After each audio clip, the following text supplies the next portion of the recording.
Hello, today here I am with a reading and explanation of Richard Wilbur's Late Aubade. So, first let's see what is an aubade.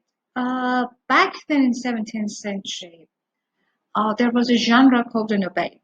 Aubades were traditionally poems written to awaken a beloved.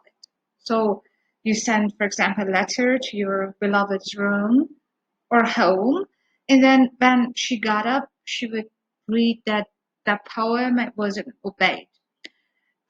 Richard Wilbur here is manipulating and playing with that tradition. A late obeyed is no obeyed. So when it's late to write an obeyed, it means that it's no more morning. That you've not written a poem to awaken a beloved because the beloved is already in there. And so the distance is not there. And obeyed was a long distance type of expression of love, but now everything is different in the world of Richard Wilbur's poem. So it's an obeyed, but it's against the general tradition of an obeyed. It's a late obeyed, and also contextually speaking, the poem does not match the original context of an obeyed because obeyeds were not supposed to be to be mm, read or to be just uttered when the beloved is present, and then you read it for that person or something like that. So let's see what's up in this poem. The woman's voice is absent, almost absent in this poem, and we hear everything from the point of view of the man. You could be sitting now in a carrel, turning some liver-spotted page, so you could have been in the library reading an old book, liver-spotted page. Liver is a reference to the yellow color of the old papers and pages of a book, turning some liver-spotted page, or rising in an elevator cage towards ladies' apparel. So you could have been also in a woman's beauty center or something like that, but you're not in there. So you could be there, but you have chosen someone else, me.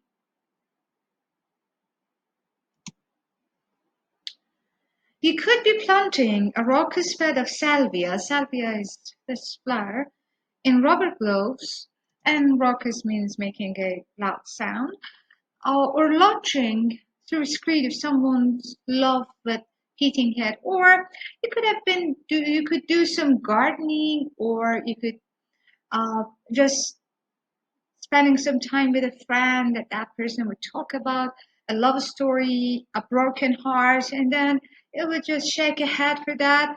But again, you're doing none of these. Some of these activities are personal ones, some of them are related to education, some of them are related to beauty. But the woman, among all these different things that she could do, has chosen to stay in bed with a man, and he's praising this. So it's no need to send the obey to her, the letter to her, she's already in there. Or these are other things you could do, or making someone happy sit or heal, or listening to a bleak lecture on Schoenberg's serial technique. It seems that the woman is working in music, or she's studying it, or she could spend her time training a dog or something. Isn't this better? Of course, from the point of view of the speaker of this poem, this is a rhetorical question. Isn't this better? Sure, it is better. So you're doing something, the task you're doing now is just better than all of these things which you could have been engaged in doing. Think of all the time you're not wasting. So, because all the other things we talked about, studying in a library, reading about a technique, or doing some gardening, or doing some training, all of them are a waste of time.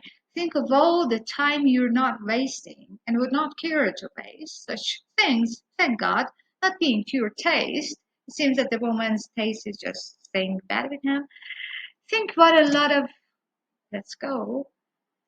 But a lot of time by woman's reckoning, even by woman's reckoning.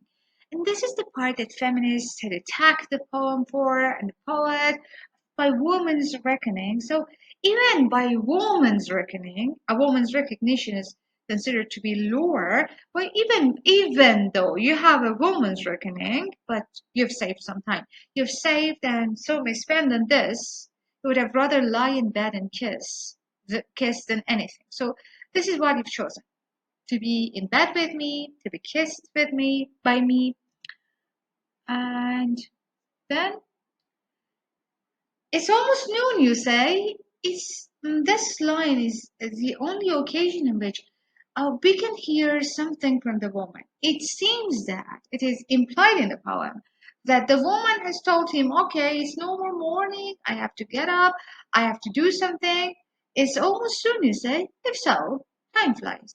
Okay, take it easy, time flies. And I need not rehearse the rosebud's theme of centuries of verse. Okay, better. Now that it's normal morning, it's not noon, I'm not forced, I'm not obliged to write an obeit for you, to do that rosebud's theme.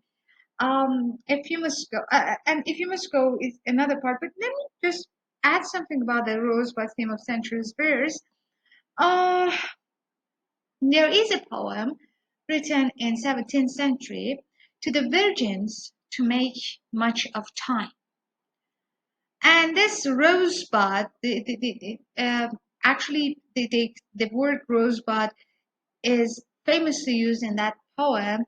In that poem, it is said, "Gather your rosebuds while you're still young." It is talking to women, to the virgins to make much of time. In that poem, it is asked women, the women are urged to find a husband soon because they are no more young after a while. So the rosebuds theme is a reference to that. But he says, okay, no more to do that, no more to write an eloquent, elaborate, highly elevated in language style poem because you're here. So you've made it easy. The rosebuds theme. And the poem is by Robert Herrick, by the way, the Rosebud theme of centuries of verse. But anyway, if you must go, it seems, and the italics are originally in the poem, the woman had made an emphasis that I have leave the bed anyway. If you must go, okay, wait for a while. But she wants to leave, but the guy is still insisting on her presence. Wait for a while, and he brings some excuse that I'm hungry. Okay, slip downstairs. So if you want to leave, you have to do something first. Then slip downstairs and bring us some chilled white wine and some blue cheese and crackers and some fine ruddy skinned pears. The poem ends with the word pear appears here. Actually, we can read it as pair, Pair. So we can pair, we can mate before you leave. And also, symbolically speaking, in literature, pair is a symbol, is an epitome, we can say, of lovemaking, of sex. So before you go, let's do it. So that's why it's no more needed to remind her to gather rosebuds while she's still young because she had found that guy maybe. So this was my reading of the poem. I hope you've enjoyed it.